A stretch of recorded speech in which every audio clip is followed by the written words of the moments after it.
আমাদের এই দক্ষিণবঙ্গের শুধু নয়, শুধু বাংলাদেশের নয়, গোটা পৃথিবী কোরআনের পাখি নামে খ্যাত।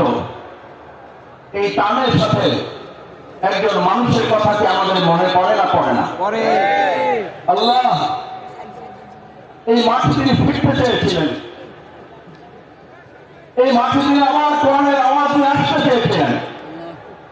আল্লাহ আমাদের সেই কোরআনের পাখি যেখানে যে অবস্থায় আছে আপনি তাকে মেহেরবানি করে জান্নাতুল ফেরদাউসের মেহমান হিসেবে কবুল করুন। আমিন। আল্লামা দেওয়ান হোসেন সাইদ রাহমাহুল্লাহকে আপনি শহীদ হিসেবে কবুল করুন। আমিন। আল্লাহ এই মাঠে আমাদের দেখা হলো না, মেহেরবানি করে কাল কিয়ামতের কঠিন ময়দানে আমাদের হিসাব নিকাশ সহজ করে জান্নাতুল ফেরদাউসে আপনি আমাদেরকে একত্রিত করে দেখা সাক্ষাতের ব্যবস্থা করে দিলেন। সম্মানিত বন্ধুগণ, মুসলিম কারাম, আমার মা এবং বোনেরা, ভিন্ন ধর্মাবলম্বীরা বিভিন্ন জায়গা থেকে আমাদের এই আওয়াজ, আমাদের এই আলোচনা, আমাদের এই কোরআনের বাণী শুনছেন। আমরা আমাদের মা বোনদের ধন্যবাদ জানাই। অসম্ভব কষ্ট করে বিশাল এই তাফসীরুল কোরআন মাহফিলে আপনারা হাজির হয়েছেন। আল্লাহ সুবহানাহু ওয়া তাআলা আমাদের মা বোনদের কবুল করুন। এই জন্য যে মা বোনদের আল্লাহ সুবহানাহু ওয়া তাআলা এত বড় মর্যাদা দিয়েছেন। আমার শ্রদ্ধেয় প্রিন্সিপাল বলতেন, মাসুদ, আমাদেরকে আল্লাহ তাআলা রাসূল করিম সাল্লাল্লাহু আলাইহি ওয়াসাল্লামের মাধ্যমে সান্ত্বনা পুরস্কার দিয়েছেন। কি পুরস্কার? কি পুরস্কার? রাসূল করিম সাল্লাল্লাহু আলাইহি ওয়াসাল্লামের কাছে সাহাবায়ে কেরামগণ যখন জানতে চাইলেন, ইয়া রাসূলুল্লাহ, আমরা আল্লাহর পরে কার খেদমত করব, কার হক আদায় করব? রাসূল করিম সাল্লাল্লাহু আলাইহি ওয়াসাল্লাম বললেন, তোমার মা। তারপর কে? তোমার মা। তারপর কে? তোমার মা।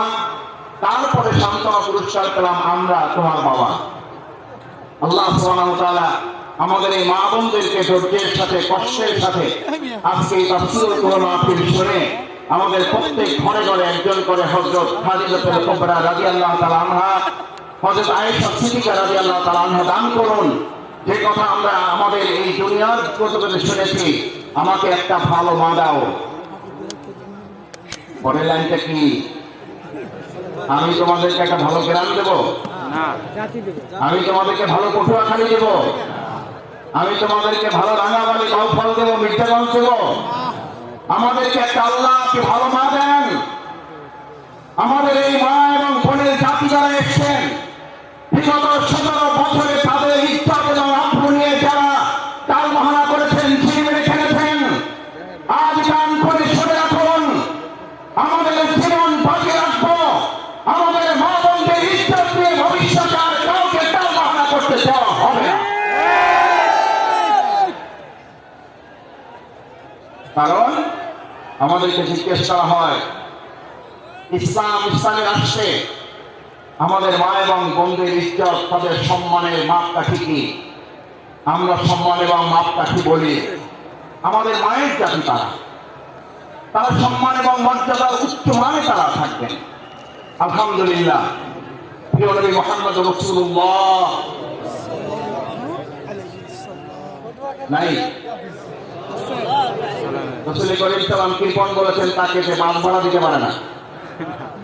রাসূল করিম সাল্লাল্লাহু আলাইহি ওয়াসাল্লাম কৃপণ বলেছেন তাকে যে খেয়ে বিল দিতে পারে না। পৃথিবীর সেরা কৃপণ হচ্ছে সে যে রাসূল করিম সাল্লাল্লাহু আলাইহি ওয়াসাল্লামের নাম উচ্চারণ হয় কিন্তু হৃদয়ের সব শক্তি দিয়ে তার নাম উচ্চারণ করে দুরূদ পেশ করে না। এখন জোরে সোরে বলুন, রাসূল করিম সাল্লাল্লাহু আলাইহি ওয়াসাল্লাম। আলহামদুলিল্লাহ, কোরআনের এত বড় মাহফিলে এসেছেন। আবার কবে বেঁচে থাকবো, আবার কবে আসতে পারবো আমরা জানি না। সুতরাং এই কোরআনের মাহফিলকে সংরক্ষিত করার জন্য, এটাকে সুন্দর সফল সার্থক করার জন্য আমরা কি আইন শৃঙ্খলা বাহিনীর উপরে শুধু নির্ভর করবো? আমরা কি শুধু স্বেচ্ছাসেবক ভাইদের উপরে নির্ভর করবো? নাকি আমরা প্রত্যেকে আল্লাহর উপরে ভরসা করে দায়িত্ব নিয়ে প্রত্যেকে স্বেচ্ছাসেবক হিসাবে 2024